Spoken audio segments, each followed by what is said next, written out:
जय श्रीमन नारायण। जो टिप्पणी मैं देने जा रहा हूं वह रामानुज दास श्रीमन गट्टू वेणुगोपाल स्वामी द्वारा दी गई है। अध्याय 16 देव असुर संपद विभाग योग श्लोक 18। अहंकारं बलं दर्पं कामं क्रोधं च संश्रिताः मामात्मा परदेहेषु प्रद्विषन्तः अभ्यसूयकाः। ओम।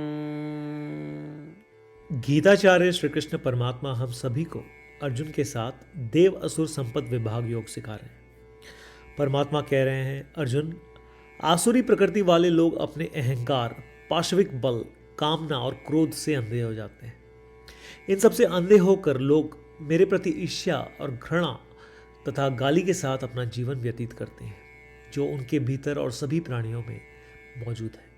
ऐसा कहकर श्री कृष्ण परमात्मा हमें आसुरी प्रकृति के लोगों के व्यवहार के बारे में बता रहे हैं। इसलिए अहंकार, क्रोध और ईर्ष्या से छुटकारा पाने की कोशिश करते हुए और सर्वव्यापी श्री कृष्ण परमात्मा की शरण लेना ही अपने जीवन का उद्देश्य बनाए। आइए हम श्री कृष्ण परमात्मा के शब्दों को श्लोक के रूप में दोहराने का प्रयत्न करें। अहंकारं बलं दर्पं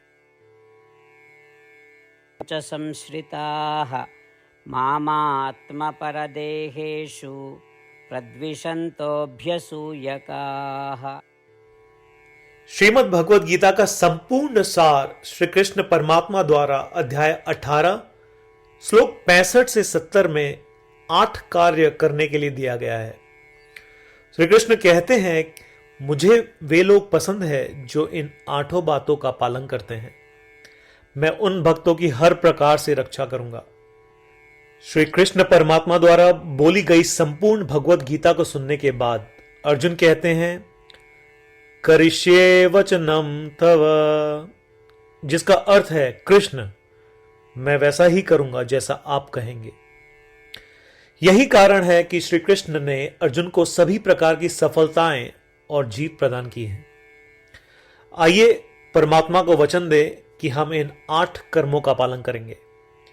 ऐसी कोई पूजा, तप या यज्ञ नहीं है जो परमात्मा को यह शब्द देने से बढ़कर हो। मैं कहूंगा कि ये 8 प्रतिज्ञाएं हमें करनी चाहिए। कृपया आप सभी इन्हें अपने दिल और दिमाग में सोचें।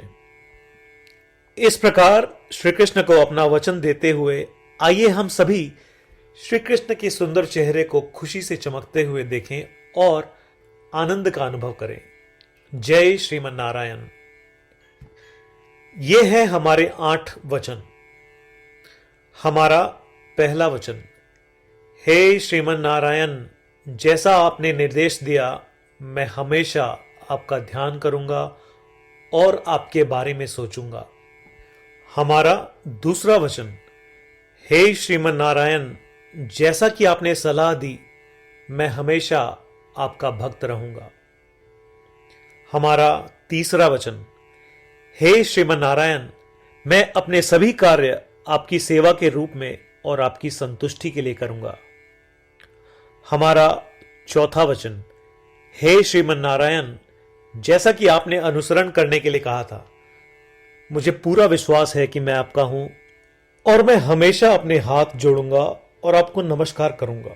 हमारा पांचवा वचन, हे श्रीमन नारायण, मुझे आपके शब्द मामेकम शरणम व्रज याद आते हैं, जो आपने सिर्फ और सिर्फ आपको ही समर्पण करने को कहा था। श्रीमन नारायण, मैं केवल आपके प्रति समर्पण करता हूं। हमारा छठा वचन, हे श्रीमन नारायण, मुझे आपके शब्द मां शुचः याद आते हैं कि आप हमें शोक न करने का आश्वासन दे रहे हैं। मैं अब शोक नहीं करूंगा। हमारा सातवां वचन, हे श्रीमन नारायण, आपने हमारे लिए श्रीमद् भगवद गीता देकर हम सभी पर कृपा की है और आशीर्वाद दिया है।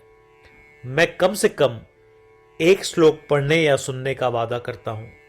हमारा 8वां वचन, हे श्रीमन नारायण, आपने सारी मानवता को गीता प्रदान की। मैं गीता में आपके दिव्य शब्दों को उन भक्तों तक फैलाने का प्रयास करूंगा जो गीता से अपरिचित हैं। हमने अभी अभी परमात्मा को 8 वचन दिए हैं। प्रतिदिन श्रीमन नारायण को यह वचन देना कि हम वैसा ही करेंगे जैसा वे कहेंगे, अपने आप में एक महान पूजा है। आइए हम उसे अपने अटल विश्वास के साथ अपना वचन दें। श्रीमन नारायण करिष्ये वचनम तव, जिसका अर्थ है, श्रीमन नारायण, मैं आपके निर्देशों के अनुसार कार्य करूंगा। सर्वम श्री कृष्णार्पणमस्तु।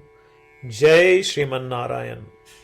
अहंकारं बलं दर्पं कामं क्रोधं च संश्रिताः मामात्मा परदेहेषु प्रद्विषन्तः अभ्यसूयकाः। ॐ अहंकारं बलं दर्पं च संश्रिताः मामात्मपरदेहेषु प्रद्विषन्तोऽभ्यसूयकाः।